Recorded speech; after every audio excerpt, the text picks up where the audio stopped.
दोस्तों, हमारी आज की कहानी शुरू होती है और हम कैट नाम के मॉडल को अपने पपी को घुमाते हुए देखते हैं। अब बीच रास्ते में इसका मन होता है कि वो अपनी कुछ सेल्फीज ले।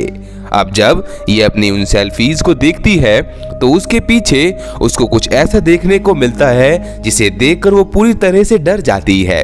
अब इसी के चलते दोस्तों कैट का पपी भागकर झाड़ियों के अंदर चला जाता है और तभी वो इतनी जोर जोर से चिल्लाने लगता है जैसे कि कोई उसे नोच नोच कर खा रहा हो। ये सब सुनकर कैट को और भी डर लगने लगता है।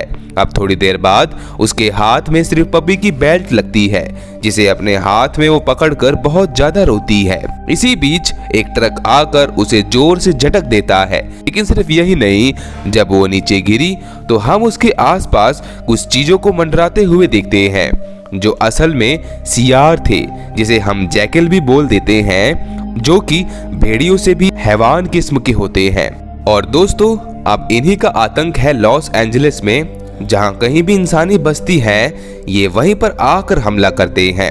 दोस्तों इसके बाद हम आ जाते हैं इसके मेन किरदार पर जिनके चारों ओर ये कहानी चलेगी। अब हम सबसे पहले स्कॉट को देखते हैं और फिर उसकी पत्नी लिव और इन दोनों की बेटी क्लोई, और इनका एक डॉग भी है जिनसे ये बहुत लगाव भी रखते हैं। अब इसी तरह से रात हो जाती है और जहां पर ये सब एक मूवी नाइट रखते हैं। यहाँ पर क्लोई पिज्जा भी ऑर्डर करती है, पर पिज्जा की जगह यहाँ पर आ जाती है जूली, जिसे पास वाले घर में जाना था पर यहाँ पर आ गई। अब लिव भी उसको सही एड्रेस बताकर वहाँ पर भेज देती है और फिर ये सब मूवी एंजॉय करने लगते हैं। अब मूवी बहुत डरावनी होती है इसलिए इनको डर लगने लगता है, तो फिर ये सब अपने अपने रूम में घुस जाते हैं। तभी इनका डॉगी जो घर से बाहर देखकर भौंकने लगता है। फिर क्लोई भी अपने मॉम डैड के पास जाकर ये सब बताती है कि बाहर शायद किसी को हमारी मदद की जरूरत है। अब स्कॉट जाना तो नहीं चाहता पर उसे जाना पड़ता है। वो बाहर जाकर देखता है कि तभी उसके सामने वही सियार आ जाता है जो स्कॉट को घूरने लगता है। पर दोस्तों स्कॉट के पलक झपकते ही वो यहाँ से गायब हो जाता है, जिस बात से स्कॉट पूरी तरह से हैरान हो जाता है। अब दोस्तों वो अपने घर के अंदर आ जाता है। तभी इनकी घर की लाइट चली जाती है और जब स्कॉट फिर से बाहर जाकर देखता है तो वहाँ वही पेड़ घिरा होता है जिसके बारे में लिव बात कर रही थी और जिससे सिर्फ इनकी घर की लाइट ही नहीं बल्कि पूरे मोहल्ले की लाइट गई है। दोस्तों ये क्या ये किसी बात का संदेश तो नहीं? क्या कुछ इतना बुरा तो नहीं होने वाला जो आज तक कभी नहीं हुआ? खैर अगला दिन होता है और स्कॉट भी अपने दोस्त टॉनी को बुलाता है, वो भी पेड़ काटने के लिए, पर उसके पास पेड़ काटने वाली मशीन इतनी छोटी होती है जिससे शायद कई महीने भी लग सकते हैं। अब थोड़ी देर टॉनी स्कॉट के पास बैठकर चल पड़ता है अपने घर की ओर, वो भी पैदल। शायद दोस्तों ये उसकी मौत की वजह भी बन सकती है। अब तभी वही बात होती है, बीच रास्ते में इसको कुछ सियार मिलते हैं जिन्हें ये भगाने की तो बहुत कोशिश करता है पर वो यहाँ से नहीं जाते। तभी वो भी मौके पर दाव लगाकर टॉनी को घेर लेते हैं और उसे नोच नोच कर खाने लगते हैं। वो बहुत जोर जोर से चिल्लाने लगता है।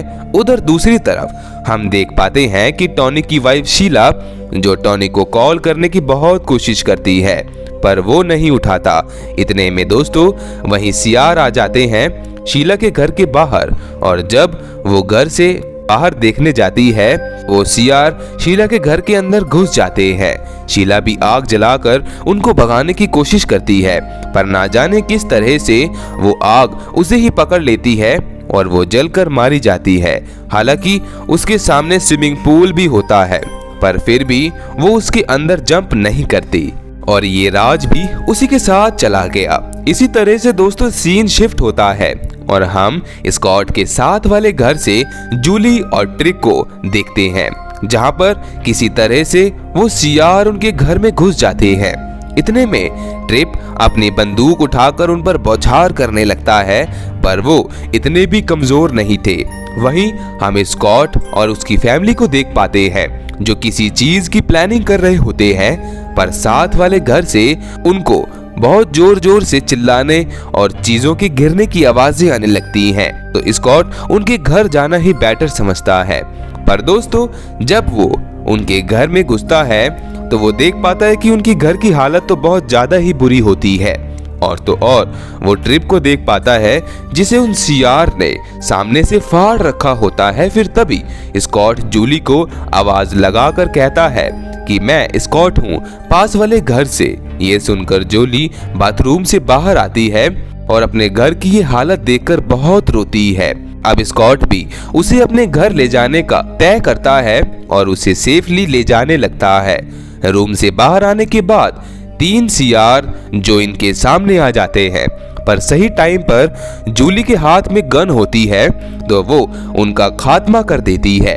अब दोस्तों ये दोनों घर तक जाने के लिए पैदल नहीं जा सकते, तो इसलिए वो कार में जाते हैं।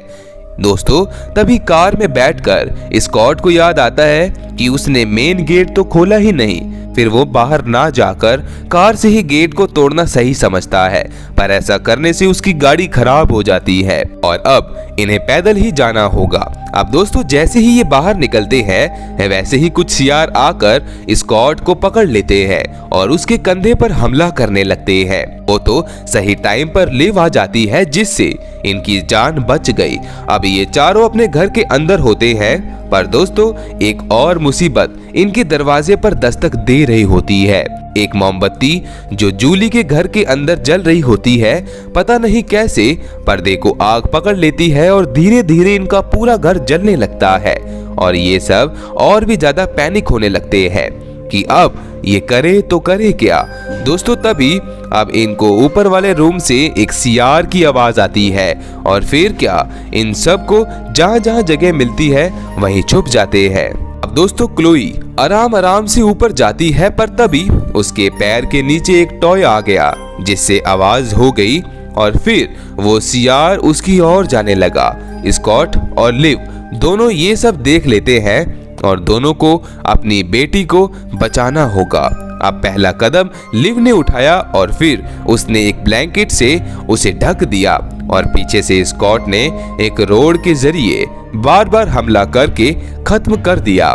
ये सब बस कोई ना कोई रास्ता ढूंढते हैं यहाँ से बाहर निकलने का, क्योंकि क्लोई बहुत घायल होती है और अगर उसे समय पर हॉस्पिटल ना ले जाया गया तो वो मारी जाएगी। फिर तभी ये बड़ी ही चालाकी से घर से बाहर आकर गाड़ी में बैठ जाते हैं और जल्द ही यहाँ से निकलते हैं। दोस्तों इनके बस थोड़ा सा आगे आ जाने के बाद इनके घर में ब्लास्ट हो जाता है। वो कैसे ये बता दूं कि ट्रिप के घर में लगी आग अब स्कॉट के घर तक आ जाती है और जैसे ही उसने गैस पंप को पकड़ा फिर ब्लास्ट हो गया। ये सब देखकर स्कॉट सबको बोलता है कि अगर हम भी ऐसे हाथ पे हाथ रखकर बैठे रहते तो अब तक हम भी राख बन चुके होते। पर दोस्तों इन्होंने कोशिश की और बच गए, इसीलिए कहते हैं कि कोशिश कभी नहीं छोड़नी चाहिए। तो इसी तरह से दोस्तों हमारी आज की कहानी का यही अंत हो जाता है।